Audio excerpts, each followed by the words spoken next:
The red countdown glowed like fire on the computer screen. 3:47. 3:46. 3:45. Marcus Rivera, billionaire founder of Datacore Solutions, knelt on the cold marble floor of his Chicago war room, both hands gripping the console. His breath shook as he read the message that had shut down his entire world. Drop Project Horizon. Transfer 70% of your shares. You have 5 minutes. His engineers, some of the brightest minds in Illinois, stood frozen, helpless. The company website was dark. The servers were dark.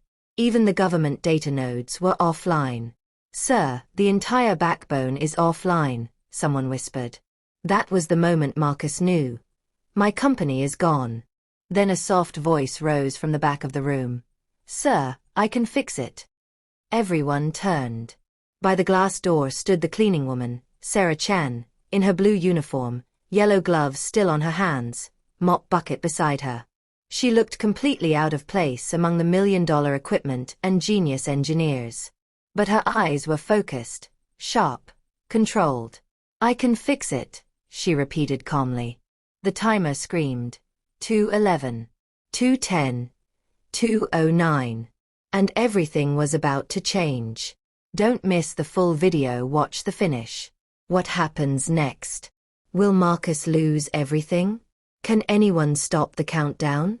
Subscribe and hit the notification bell so you don't miss. Drop a comment below. Where are you watching from? Let's build this community together.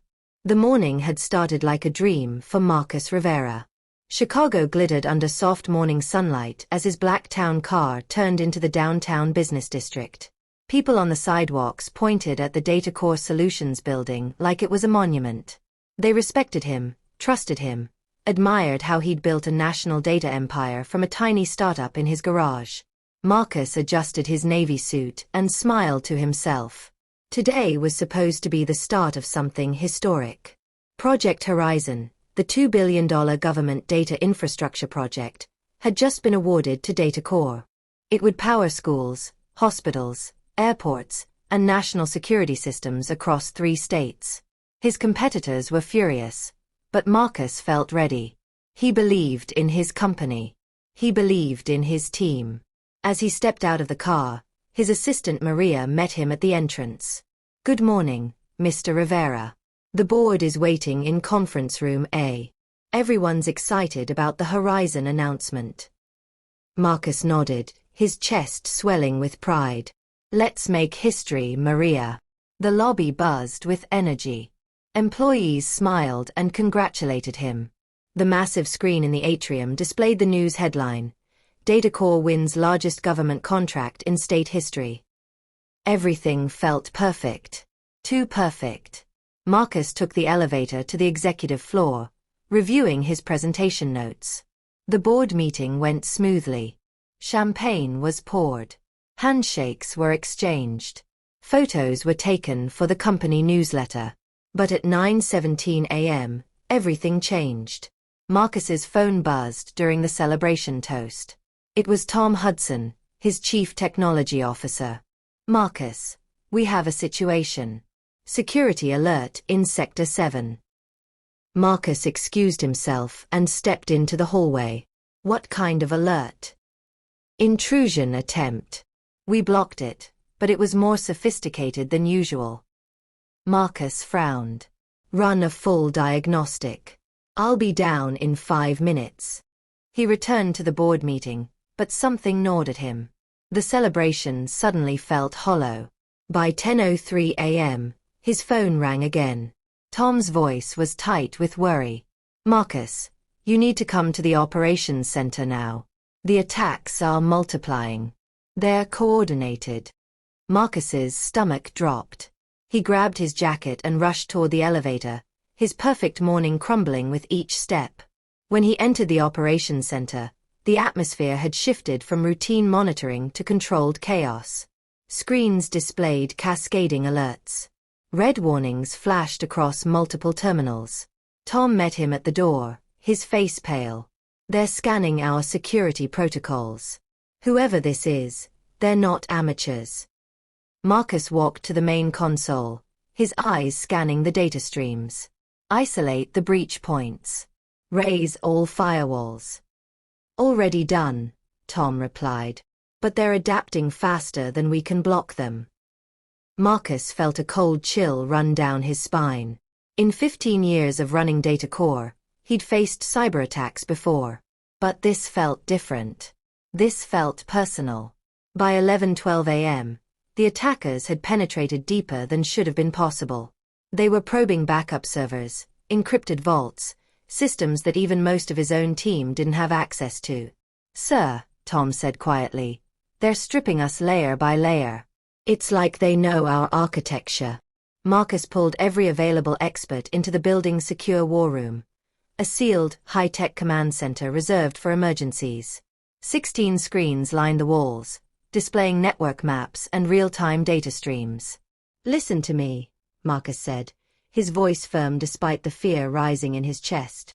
"We protect critical infrastructure. We hold government data, medical records, financial systems. We cannot fail. Not today. Not ever." His team went to work, fingers flying across keyboards, voices calling out status updates.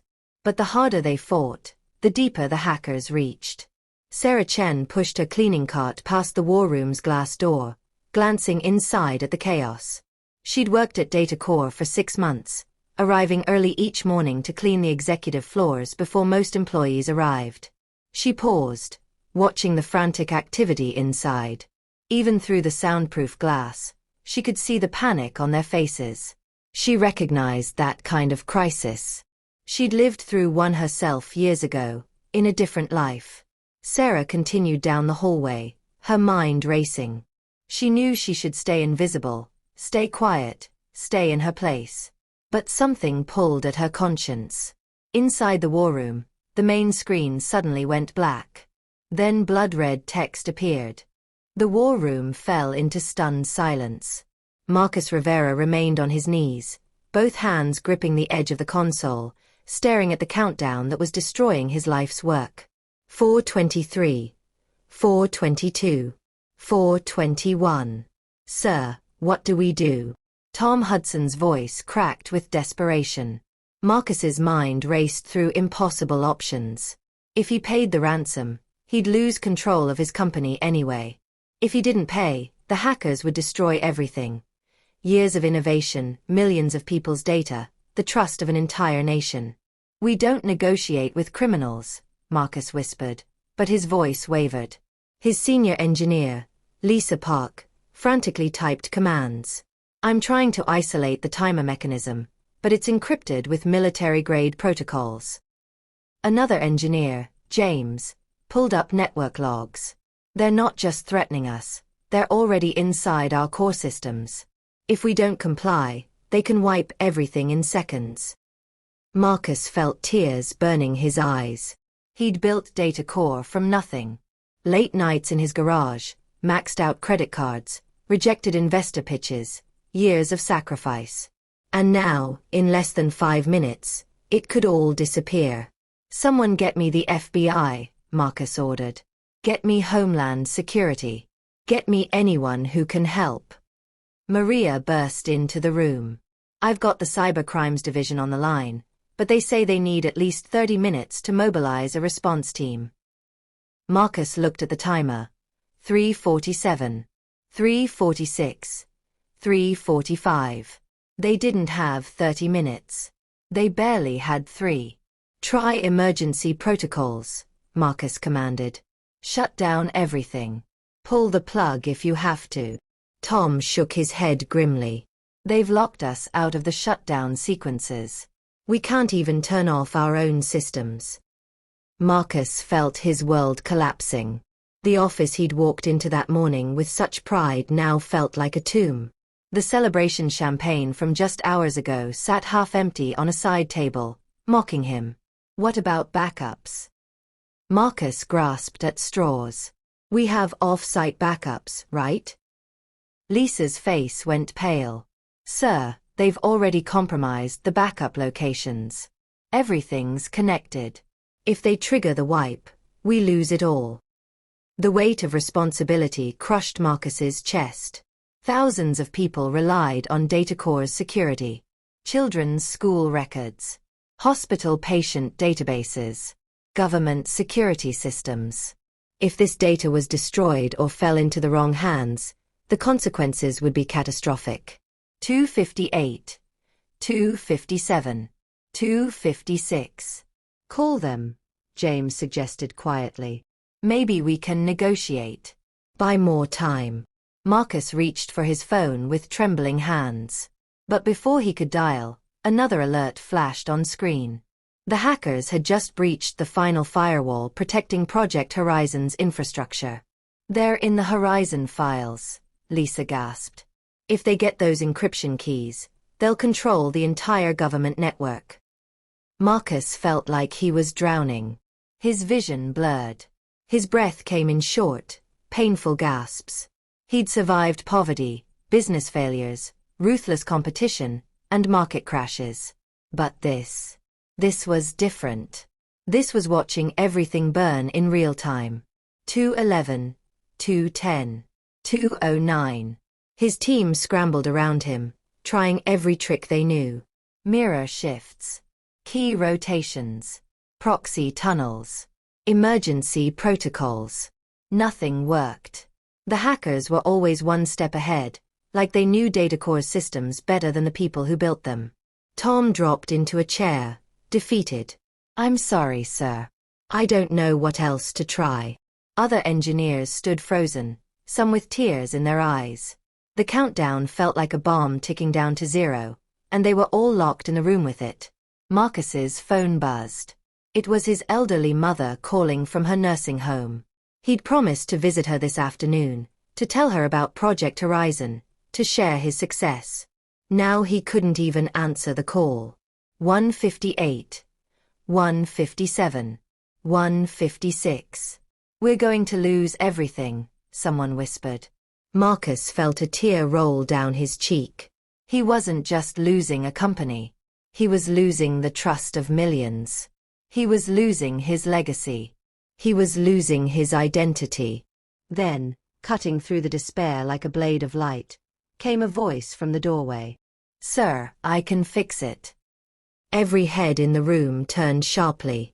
Standing by the glass door was Sarah Chen, the cleaning woman, in her blue uniform with mud-stained gloves, a mop bucket beside her. She looked completely out of place among the million-dollar equipment and genius engineers. But her eyes held something none of them had anymore. Certainty. I can fix it, she repeated, her voice steady and calm. The war room erupted in confusion and anger. What? James scoffed from his workstation. Ma'am, please, this is a secure facility. Another engineer waved dismissively. We don't have time for this. Someone escort her out. But Sarah Chen didn't move. She stood in the doorway, her expression calm despite the chaos, her eyes fixed on the countdown timer. 143, 142, 141. I can fix it, she said again, her voice quiet but unwavering. Marcus looked up from the floor, tears still wet on his cheeks. Something in her voice stopped him. Not arrogance. Not bravado. Just simple, honest certainty. What's your name? He asked hoarsely. Sarah Chen. You've handled something like this before? She nodded once. Yes, sir. Tom Hudson stepped forward, frustration boiling over. With all due respect, Marcus, we can't waste precious seconds on. How sure are you? Marcus interrupted, his eyes locked on Sarah's face. She glanced at the screen. Sure enough to know you have 90 seconds left. The brutal honesty of that statement hit everyone like cold water. Marcus had built his fortune on reading people, on trusting his instincts when data couldn't tell him everything. And right now, looking at this cleaning woman who'd somehow walked into his worst nightmare, his instinct screamed one word, trust her. 118, 117, 116. Move, Marcus said, climbing to his feet. Tom froze. Sir. Move away from the console, Marcus repeated firmly, his voice regaining its strength. Let her try. The room exploded in protest. You can't be serious. Sir, this is insane. We're a cybersecurity company. We can't let a janitor move. Marcus's voice thundered through the room, silencing everyone. With disbelief etched on their faces, the engineers stepped aside. Sarah walked to the main console. She didn't remove her cleaning gloves. She didn't hesitate. She didn't ask for explanations or tutorials. She simply began typing. Her fingers moved across the keyboard so fast they blurred. Commands appeared on screen in rapid succession, strings of code that made the engineers lean forward, confused and captivated. 058. 057. 056. What is she doing? Lisa whispered. Sarah opened a terminal window none of them recognized, bypassing their standard security tools entirely.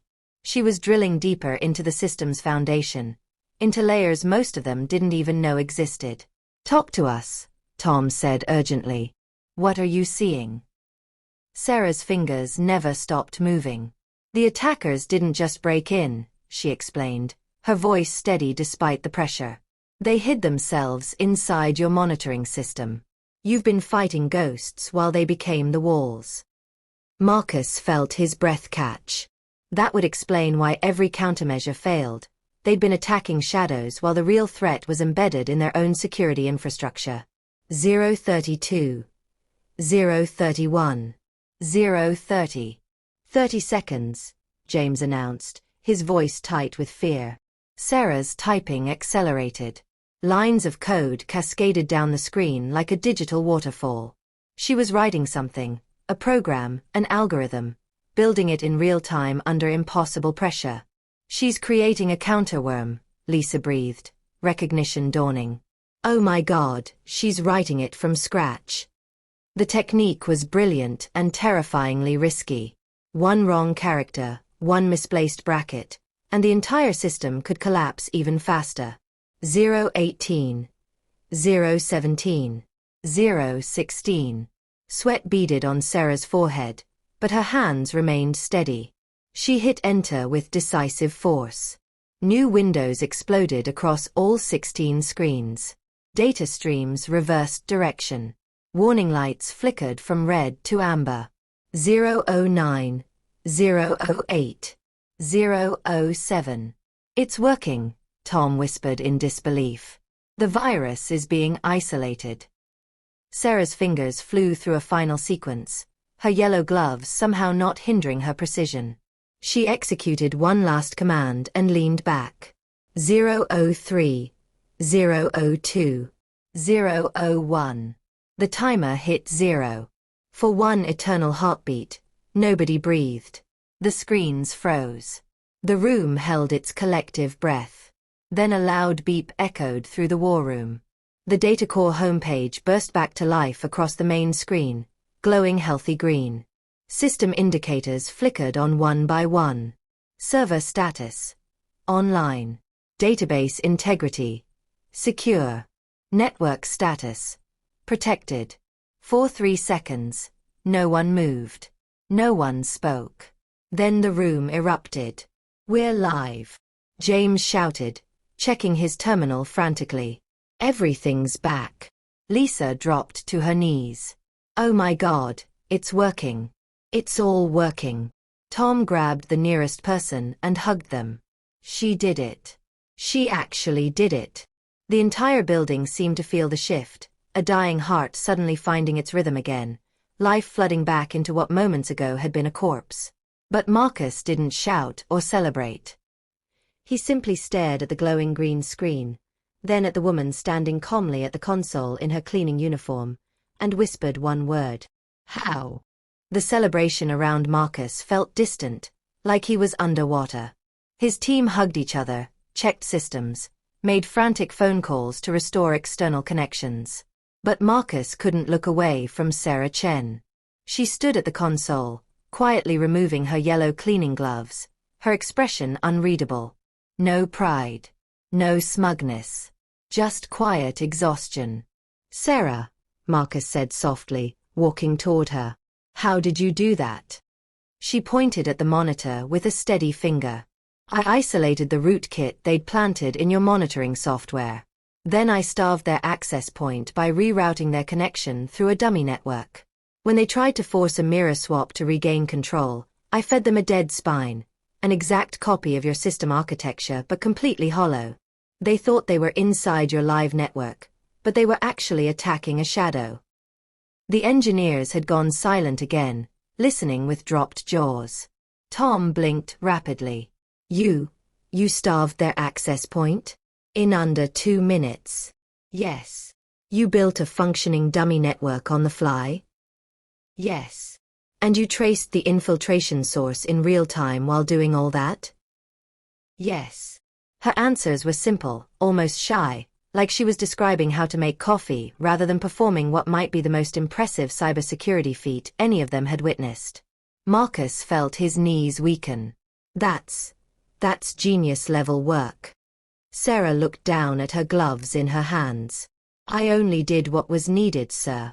But she wasn't finished. Sarah reached for a paper that had printed from a side terminal during her work. She handed it to Marcus. This is the rest. Marcus took the sheet, and his breath caught in his throat. Inside help, he whispered, reading the data. Yes, sir. Tom grabbed the sheet from Marcus's trembling hands. His eyes widened as he scanned the IP traces, internal route logs, and digital fingerprints. This signal. Tom's voice shook. It's coming from inside Chicago. From.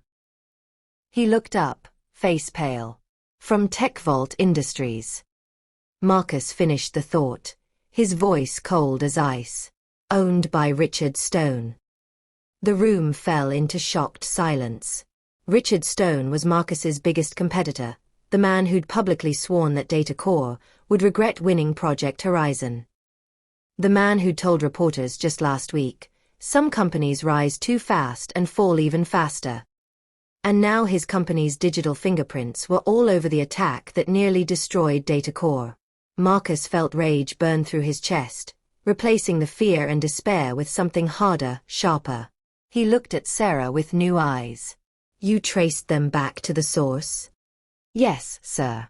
Down to the device level. Can you prove it in court? Yes, she repeated quietly. The room erupted again, this time with gasps and excited murmurs. Marcus took a slow step towards Sarah, then another. When he reached her, he gently placed a hand on her shoulder. She looked so small, so humble in her cleaning uniform. But she'd just done what an entire room of highly paid experts couldn't. You saved this company, Marcus whispered, his voice thick with emotion. You saved thousands of people's data.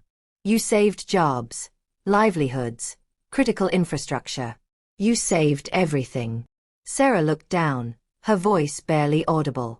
I just didn't want to watch everything fall. The crack in her voice, so slight, but there, told Marcus there was more to this story. Much more. He wanted to ask 1,000 questions. How did a cleaning woman know advanced cybersecurity techniques? Why was someone with her skills pushing a mop instead of leading a tech team? What had happened in her life to put her here? But those questions could wait. Marcus turned to his team, his voice sharp and commanding again. Tom, call our legal department immediately. Prepare a criminal complaint against TechVault Industries. Yes, sir. Lisa, contact the FBI Cyber Division. Send them this evidence packet with highest priority. On it, sir. James, get me Senator Williams on the phone. He chairs the Oversight Committee for Project Horizon. He needs to know about this. Right away. The war room transformed from a funeral to a command center in seconds. People moved with purpose again, their defeat replaced by righteous anger and determination. Marcus looked back at Sarah, who stood quietly wiping her gloved hands on her apron, completely unaware that she'd just changed the course of not just a company, but potentially an entire industry's security standards. Sarah, Marcus said softly, don't go anywhere. We need to talk. She nodded, looking nervous again.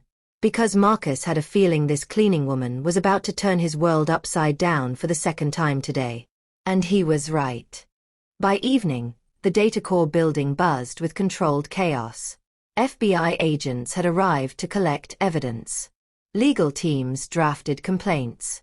News vans gathered outside, their cameras pointed at the building like hungry eyes. Inside his office, Marcus sat alone, staring at the Chicago skyline as city lights began to twinkle in the dusk. He should have felt relieved. The company was saved. The attackers would face justice. Project Horizon was secure. But something gnawed at him. Sarah's face kept appearing in his mind, the sadness behind her steady eyes, the tremor in her voice when she said she didn't want to watch everything fall. Those weren't the words of someone who'd simply learned cybersecurity as a hobby. Those were the words of someone who'd lost something before. Marcus pressed the intercom button. "Maria, is Sarah Chen still in the building?" "Yes, sir. She's in the break room on the 3rd floor. Ask her to come to my office, please." 10 minutes later, a soft knock came at his door. "Come in." Sarah entered hesitantly, still wearing her cleaning uniform, still carrying herself like someone who expected to be told she didn't belong. Marcus gestured to the leather chair across from his desk. "Please, sit." She perched on the edge of the seat, her hands folded in her lap, her eyes fixed on the floor. Marcus leaned forward, softening his voice. "Sarah, I need to ask you something, and I need you to be honest with me." She nodded slightly. "Who are you really?" For a long moment, Sarah didn't move.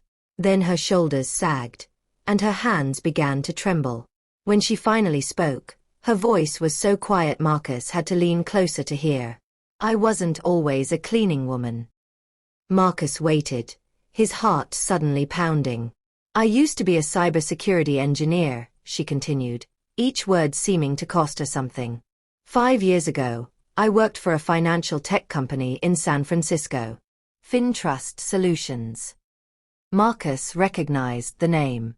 FinTrust had made national news years ago for a massive security breach. Sarah swallowed hard.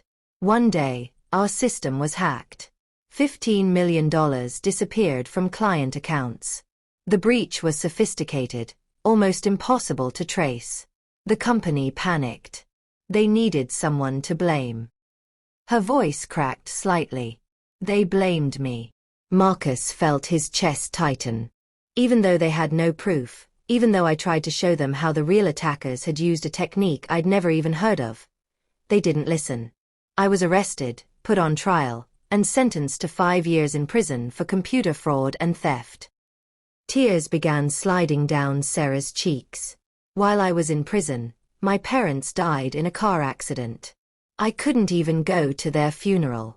My uncle sold our family house to pay for appeals that went nowhere. Everyone, friends, colleagues, everyone, said I'd brought shame to the family.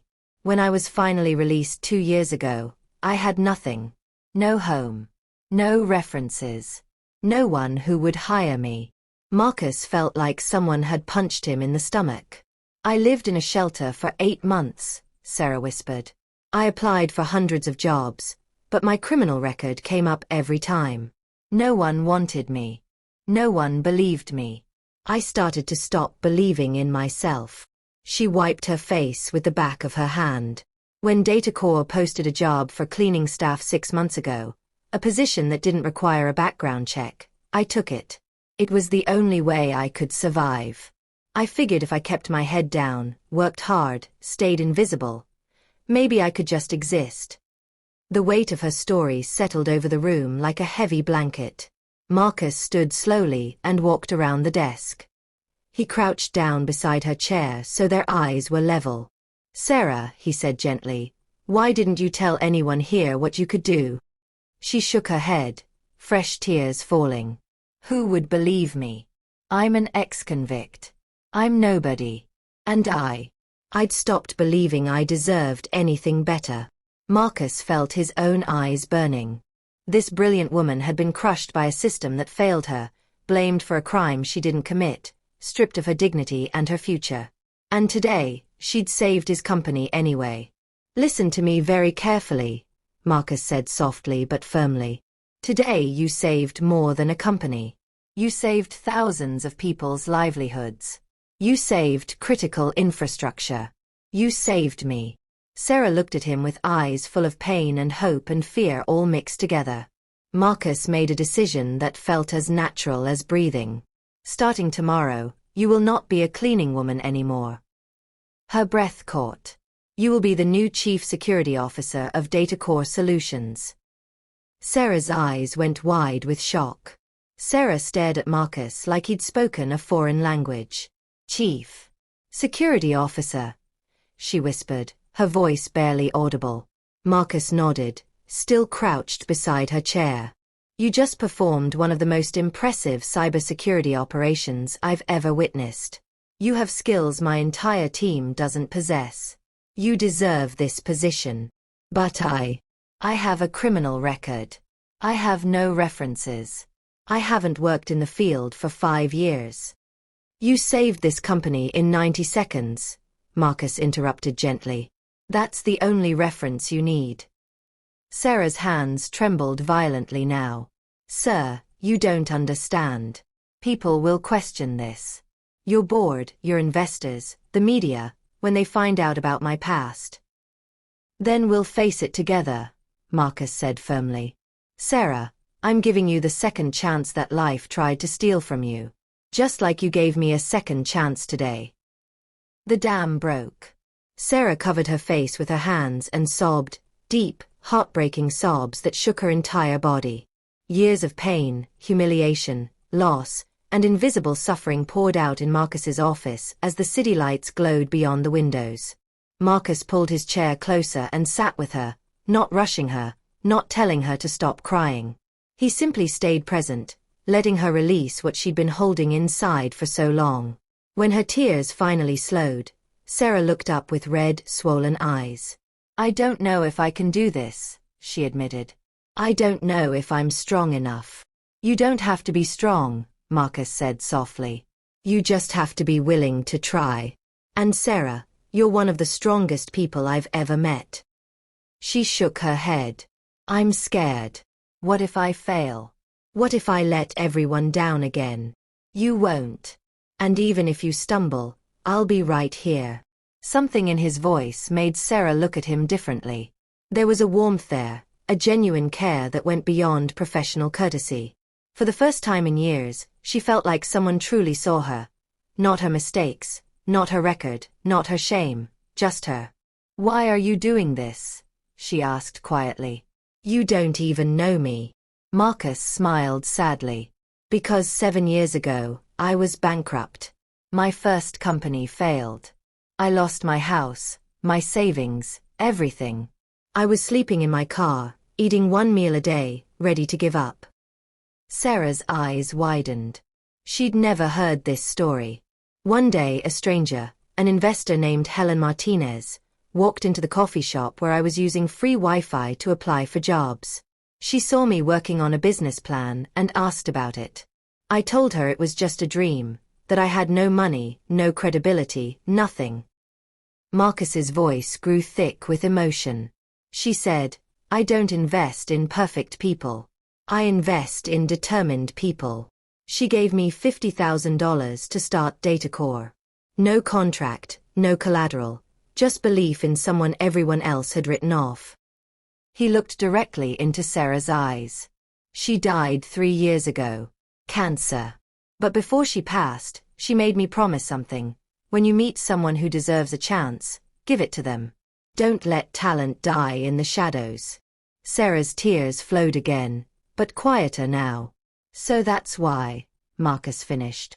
Not just because you saved my company. Because you deserve the chance to rebuild your life. Sarah wiped her eyes. When she spoke again, her voice was stronger. If I do this, if I accept, I need to do it the right way. No special treatment. No shortcuts. I need to prove I belong here. Marcus smiled. I wouldn't expect anything less. And I need to tell the truth about my past.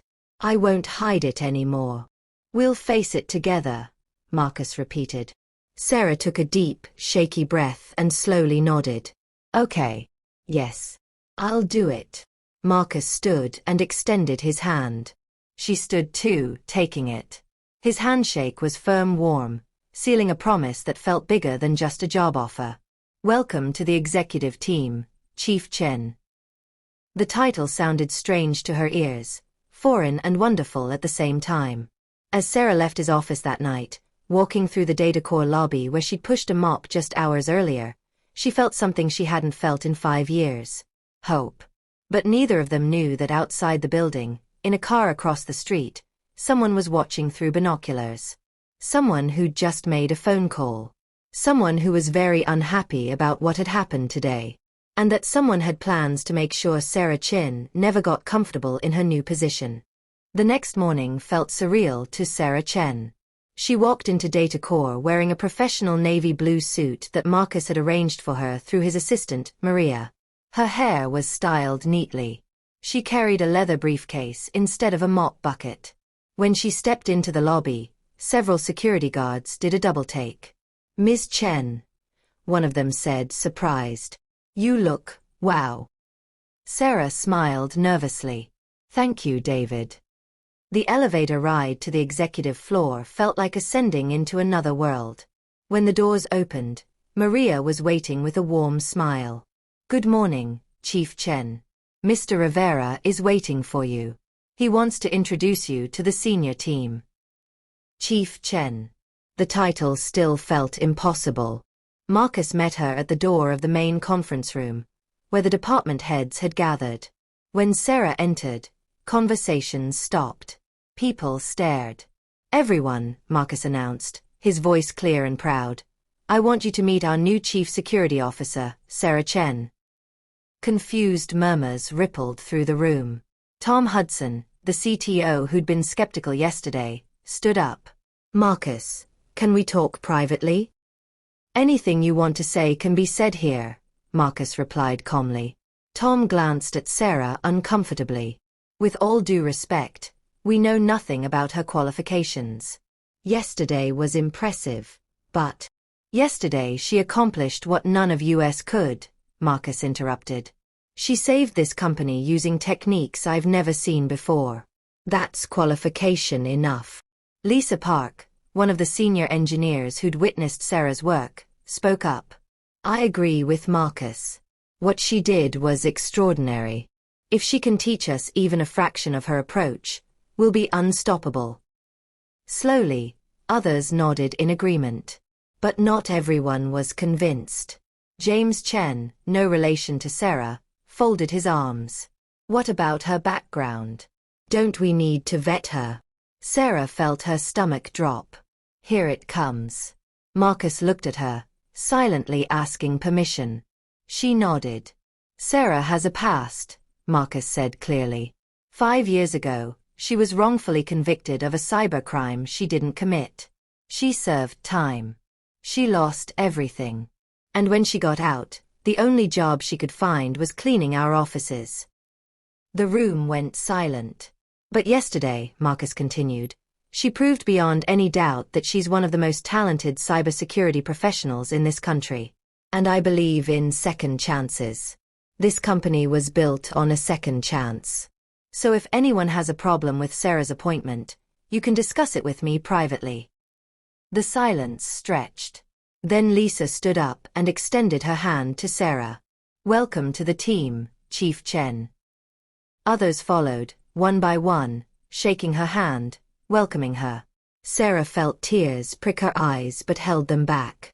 This was real. This was happening. After the meeting, Marcus walked Sarah to her new office, a bright corner space with floor-to-ceiling windows overlooking downtown Chicago. "Your name will be on the door by this afternoon," Marcus said. Sarah turned to him, overwhelmed. "I don't know how to thank you. You already did. Yesterday." Their eyes met, and something unspoken passed between them. A connection deeper than gratitude, deeper than professional respect. Maria's voice came through the intercom, breaking the moment. "Mr. Rivera, you have an urgent call from the FBI." Marcus picked up the desk phone, putting it on speaker. This is Marcus Rivera. Mr. Rivera, this is Agent Bradley from the Cybercrimes Division. We've arrested Richard Stone. Marcus's expression hardened. Good. But there's a complication. During interrogation, Stone gave us names. 2 hackers he hired, David Walsh and Sam Torres. We've arrested them too. That's excellent news, Marcus said. It would be, Agent Bradley continued, his voice tense, except their confession revealed something unexpected. Sarah tensed. Something in the agent's tone frightened her. What did they reveal? Marcus asked. The attack on Data Core was planned 3 days before you won Project Horizon. This wasn't revenge. It was premeditated. Someone studied your architecture in advance. Someone with inside knowledge. Marcus frowned. But Stone's company didn't have access to our systems. Exactly. Which means someone else provided him with that information. Someone who knew Data Core intimately. Sarah's hands started shaking. Agent Bradley continued. We found something else in the hackers' phones. A message sent days before the attack. It said, "Make sure everything traces back to her. She'll take the fall again." Sarah gasped, covering her mouth. Marcus's face went pale. Her. Who? The message mentioned a former cybersecurity engineer with a criminal record. Someone they planned to frame for the attack. Marcus turned to Sarah, horror dawning in his eyes. They were going to blame you. There's more, Agent Bradley said grimly. We believe the person who orchestrated this, the one who provided Stone with Data Core's architecture and tried to frame Ms. Chen, is someone from her past. Someone connected to her original conviction 5 years ago. Sarah felt the room spinning. Her voice came out as a broken whisper. No. Please, no. His name is Daniel Foster. He was the lead investigator in your original case, Ms. Chen. And he disappeared yesterday when we started making arrests. The phone slipped from Marcus's hand. Daniel Foster. The man who'd built the case against Sarah 5 years ago. The man who'd testified against her. The man who'd destroyed her life. And now he was coming for her again. The FBI arrived at Data Core within the hour. Agent Bradley, a stern-faced man in his 50s, set up a command station in the main conference room. Laptops, file folders, and evidence photos spread across the table. Sarah sat between Marcus and their company attorney, her hands clasped tightly in her lap. She looked smaller somehow, like the weight of her past had physically pressed down on her. Ms. Chen, Agent Bradley began gently, I need you to tell me everything you remember about Daniel Foster. Sarah swallowed hard. He was the lead investigator when FinTrust was hacked. He seemed determined to solve the case quickly. Almost too determined. Go on. During my interrogation, he kept insisting I'd left digital fingerprints that proved my guilt. But I knew those fingerprints were planted. The coding style wasn't mine. The access patterns were wrong. When I tried to explain this, he dismissed every word. Marcus leaned forward. Why would an investigator ignore evidence of innocence? Agent Bradley pulled out a photograph. Because he wasn't really investigating. He was covering up.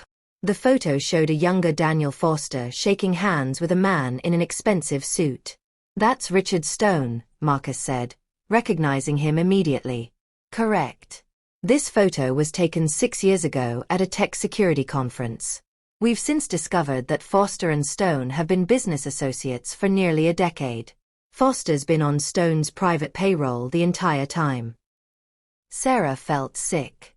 He was working for Richard Stone while investigating my case? Yes. We believe Stone's company was actually behind the FinTrust hack 5 years ago. They stole the money, but they needed a scapegoat. Foster made sure you took the fall. The conference room erupted with angry voices. Marcus slammed his hand on the table. That's corruption. That's conspiracy. How is Foster not in prison? He's been very careful, Agent Bradley admitted. Until yesterday, we had no direct evidence linking him to Stone. But when we arrested Stone and recovered his communications, everything unraveled. The agent pulled out more documents, bank transfers, encrypted messages, meeting logs. Foster has been Stone's inside man for years, feeding him information about competitors, helping sabotage rivals, and when necessary, framing innocent people to protect Stone's operations. Sarah's voice was hollow. I went to prison so they could get away with stealing $15 million? Yes. And they would have gotten away with it forever if you hadn't saved Data Core yesterday. Marcus reached over and squeezed Sarah's hand. She gripped it tightly, needing the anchor. Agent Bradley continued. When Stone learned Data Core won Project Horizon, he panicked. That contract would make you the dominant security firm in the region, bad for his business. So he planned this attack, using Foster's knowledge of your past. They tried to frame her again, Marcus said, his voice shaking with rage. Exactly. The digital trail was supposed to lead back to Sarah Chen, the disgraced ex-convict working as your janitor. Stone figured the investigation would stop there. Case closed, Data Core destroyed, and Foster would make sure Sarah went back to prison. Sarah felt tears running down her face. I almost went back. If Marcus hadn't believed in me. You saved yourself, Marcus interrupted firmly. You stopped the attack. You exposed them. You won, Sarah. Agent Bradley nodded. Ms. Chen, your work yesterday didn't just save a company. It exposed a criminal conspiracy that's been operating for years. We've now reopened your original case. Based on the new evidence, we're pursuing a full exoneration. Sarah's breath stopped. Exoneration. Yes. Your conviction will be overturned. Your record will be cleared. And Daniel Foster will face federal charges for corruption, conspiracy, fraud, and obstruction of justice. The weight that Sarah had carried for 5 years, the shame, the guilt, the invisible brand of criminal, suddenly lifted. She doubled over, sobbing with relief. Marcus wrapped his arms around her, letting her cry into his shoulder. Where is Foster now? Marcus asked the agent. Agent Bradley's expression darkened. That's the problem. He fled when the arrests started. We tracked him to O'Hare Airport, but he boarded a private plane before we could intercept him. Marcus tensed. Where did he go? Mexico. And this morning, we received intelligence that he accessed Data Core's systems remotely through a backdoor he'd planted. Sarah pulled away from Marcus, alarm in her eyes. What did he access? Agent Bradley hesitated. Project Horizon's backup files. Your master encryption keys.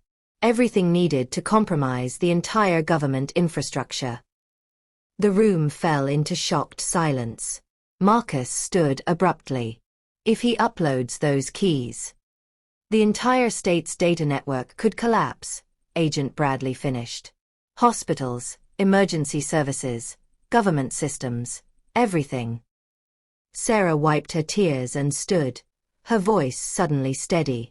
How long do we have? Intelligence suggests he's meeting with buyers tonight. Once that data is sold, it's over. Marcus looked at Sarah. What do we do? She met his eyes, and he saw the transformation.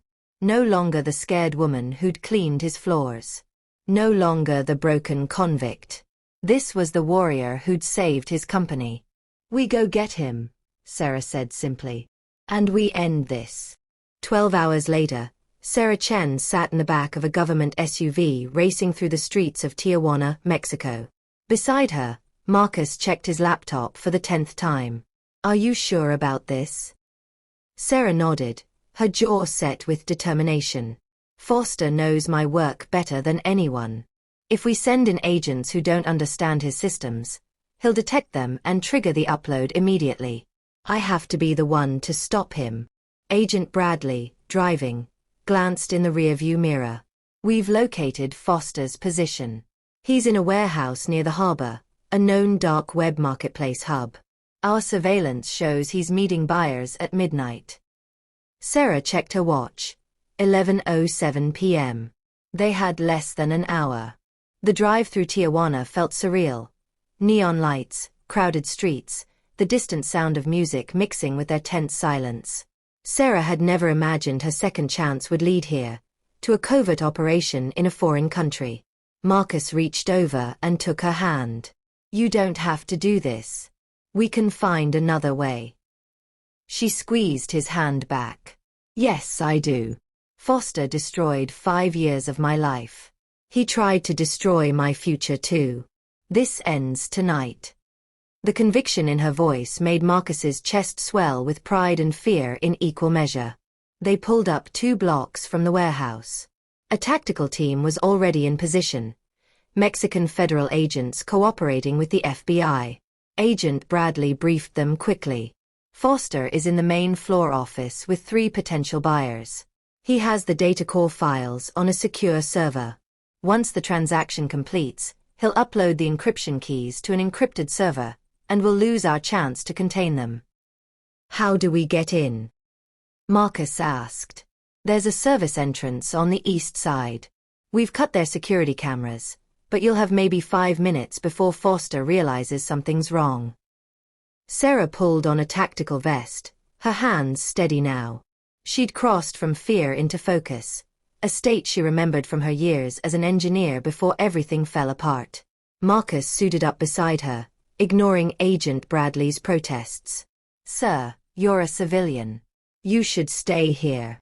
"She's not going in there alone," Marcus said firmly. Sarah looked at him, something warm flooding her chest despite the danger. "You don't have to." "Yes, I do," Marcus interrupted, echoing her earlier words. "We finish this together." Their eyes locked, and in that moment, surrounded by armed agents preparing for a raid, something shifted between them. This wasn't just about business anymore.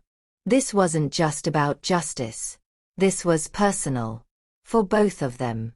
At 11:43 p.m., they moved. Sarah and Marcus, flanked by 4 agents, slipped through the service entrance. The warehouse smelled of salt water and rust. Dim industrial lights cast long shadows across stacked shipping containers. They could hear voices ahead, Foster's distinctive tone carrying through the cavernous space. "The encryption keys give you complete access to the government network. Medical databases, financial systems, security protocols, everything.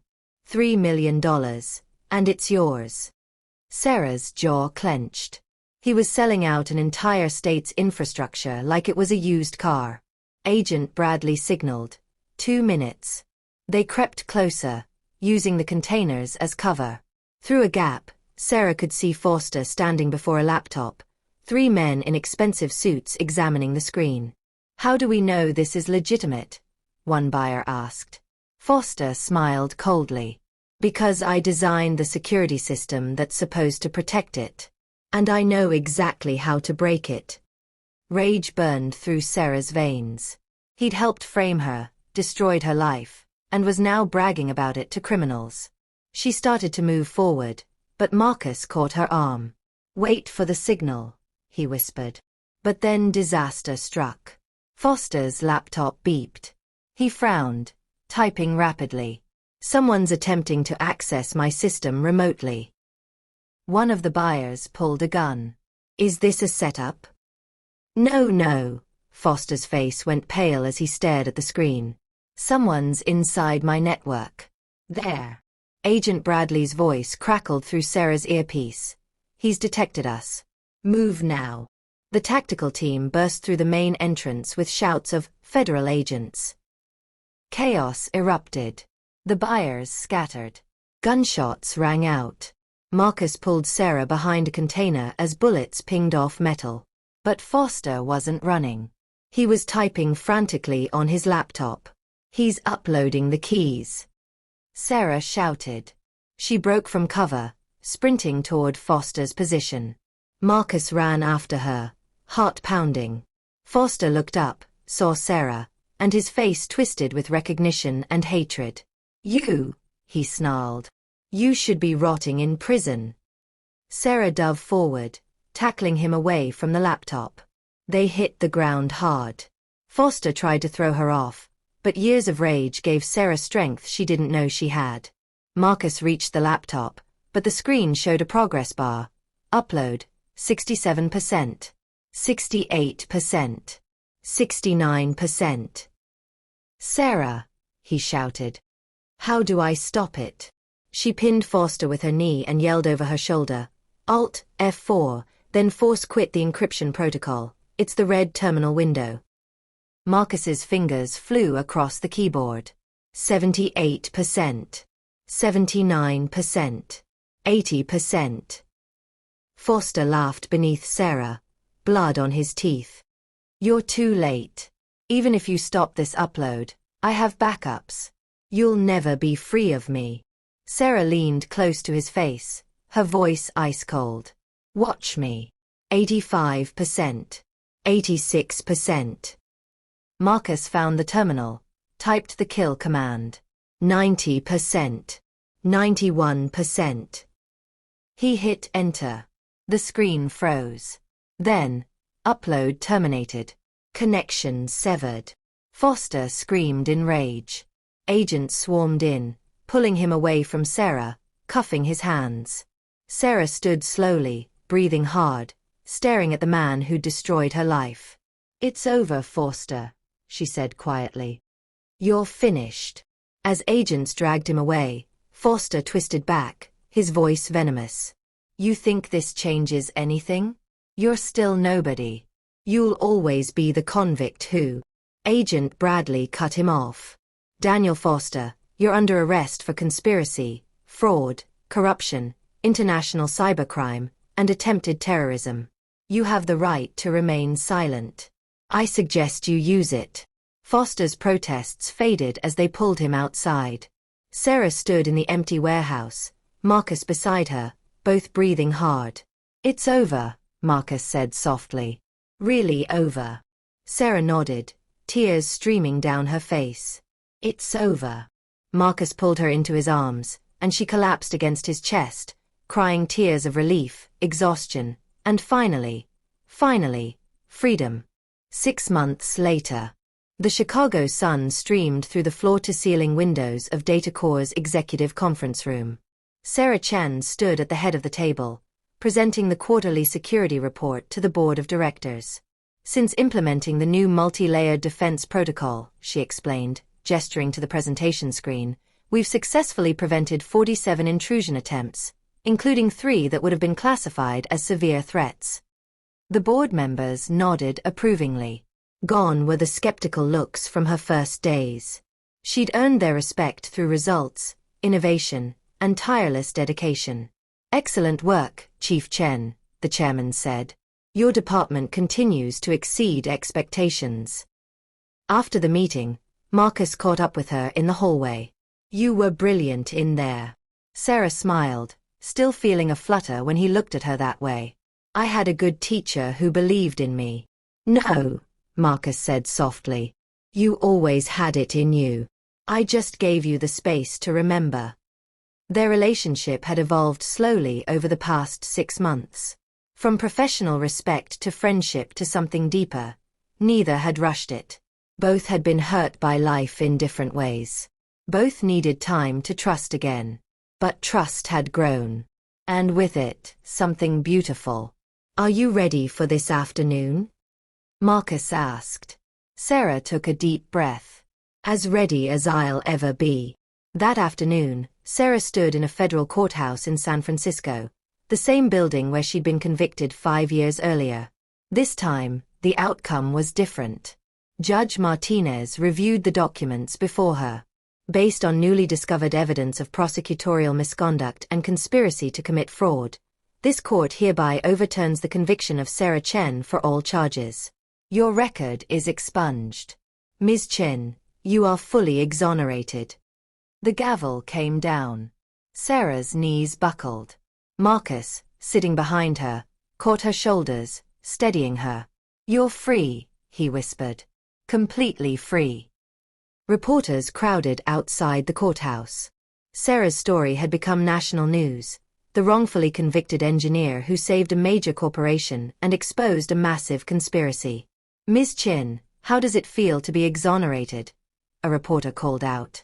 Sarah paused on the courthouse steps, Marcus beside her, and spoke into the microphones. For 5 years, I carried shame that didn't belong to me.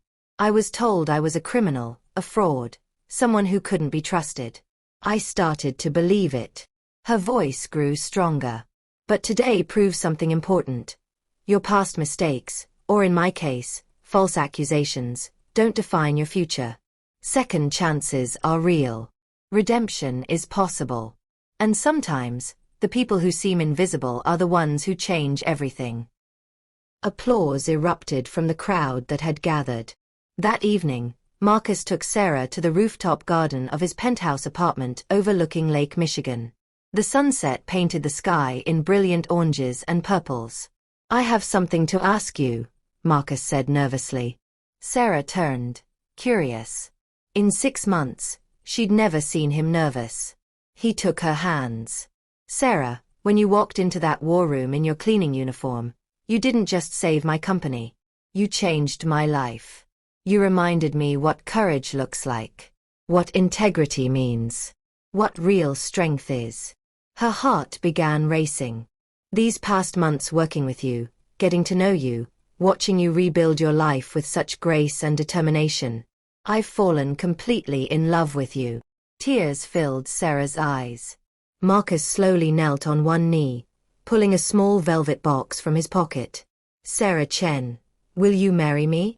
She gasped, hands covering her mouth, tears streaming down her face. Yes, she whispered, then louder. Yes. Yes, Marcus, yes. He slipped the ring on her finger and stood, pulling her into a kiss as the Chicago skyline glittered around them. 1 year later, they married in a small, elegant ceremony overlooking the lake. Friends, colleagues, and FBI agent Bradley attended, along with Judge Martinez who had exonerated Sarah. During his vows, Marcus said, "You taught me that second chances aren't just about redemption, they're about recognizing the extraordinary in the places we least expect to find it." During her vows, Sarah said, "You saw me when I was invisible. You believed in me when I'd stopped believing in myself. You gave me back my life, and now I give you my heart." 2 years after that, Sarah held their newborn daughter, Emily, in the nursery of their home. Marcus stood beside them, overwhelmed with joy. "She's perfect," he whispered. "Just like her father," Sarah replied, smiling. Marcus kissed her forehead. "Just like her mother." As they stood together, a family built from the ashes of loss, redeemed by courage, and strengthened by love. Sarah reflected on the incredible journey that had brought her here. From a prison cell to a janitor's closet to the executive suite. From shame to freedom. From loneliness to love. She'd been told she was nobody. But she'd proven that everyone is somebody. And sometimes, the person who saves you is the one you never saw coming. Thank you for watching. What did you think of Sarah and Marcus's incredible journey? Drop a comment below and let us know what part touched your heart the most. Subscribe to our channel for more inspiring stories of redemption, second chances, and unexpected heroes. Thumbs up like this video if you believe in second chances.